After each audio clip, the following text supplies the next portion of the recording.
जय हिंद मेरे प्यारे दोस्तों, इंडियन जीके में आपका स्वागत है।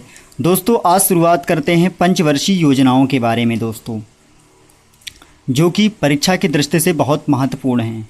दोस्तों अगर पंचवर्षीय योजना की बात करें तो पंचवर्षीय योजनाओं की जो शुरुआत हुई थी सबसे पहले रूस देश के द्वारा हुई थी। दोस्तों भारत में जो पंचवर्षीय योजना की शुरुआत हुई वो रूस देश के द्वारा हुई थी। दोस्तों अगर हम पंचवर्षीय योजनाओं की बात करें तो पंचवर्षीय योजना का जो गठन किया गया था वो 15 मार्च 1950 को किया गया था। अब दोस्तों ज़रूरत थी हमारे देश में कोई ऐसी समिति जो पंचवर्षीय योजना का गठन करे, तो पंचवर्षीय योजनाओं के गठन के लिए हमारे देश में नियोगी समिति का गठन किया गया, जिसके पश्चात भारत में 15 मार्च 1950 को योजना आयोग का गठन हुआ। अब बात आती है योजना आयोग के अध्यक्ष की।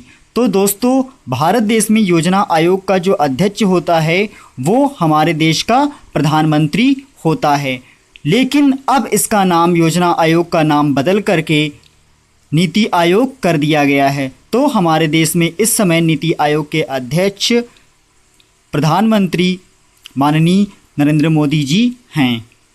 और दोस्तों योजना आयोग एक गैर संवैधानिक संस्था है। इसका मतलब ये हुआ कि योजना आयोग का उल्लेख संविधान में नहीं किया गया है।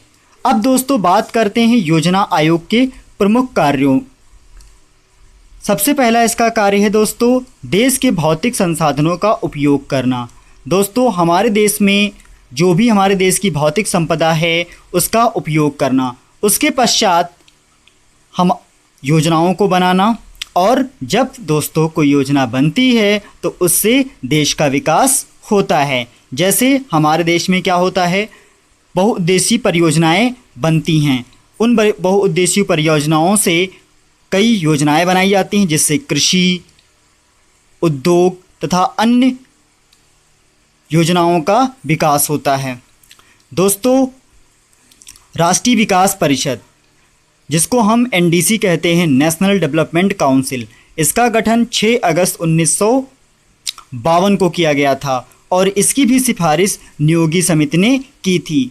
दोस्तों अगर योजना आयोग एक गैर संवैधानिक संस्था है तो उसी तरह जो आपका एनडीसी है, नेशनल डेवलपमेंट काउंसिल, ये भी हमारी एक गैर संवैधानिक संस्था है। इसका भी अध्यक्ष प्रधानमंत्री होता है।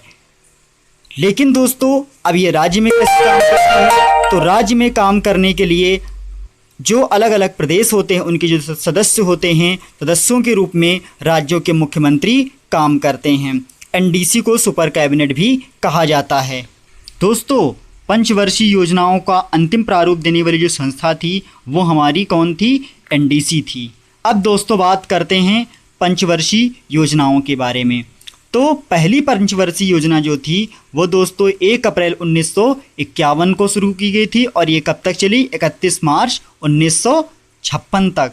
दोस्तों आपको ध्यान होना चाहिए कि ये पहली पंचवर्षीय योजना जो थी इसका मेन जो कार्य था वो हमारा कृषि तथा खेतीबाड़ी को बढ़ावा देना था, और इस मॉडल को देने वाले कौन थे, हायरार्ड डोमर मॉडल। इसीलिए प्रथम पंचवर्षीय योजना हायरार्ड डोमर मॉडल पर आधारित थी। इसका जो उद्देश्य था वो 1952 में सामुदायिक विकास की शुरुआत थी। सामुदायिक विकास क्या होता है दोस्तों, जिसमें ग्रामीण क्षेत्र के सभी विकास सम्मिलित होते हैं।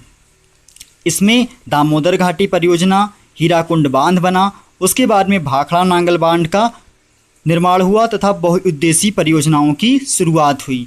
दोस्तों बहुउद्देशीय परियोजनाएं ये होती हैं जिसका योजना तो एक बनती है लेकिन उससे कई योजनाओं की पूर्ति की जाती है, इसीलिए इसे बहुउद्देशीय परियोजनाएं कहा जाता है।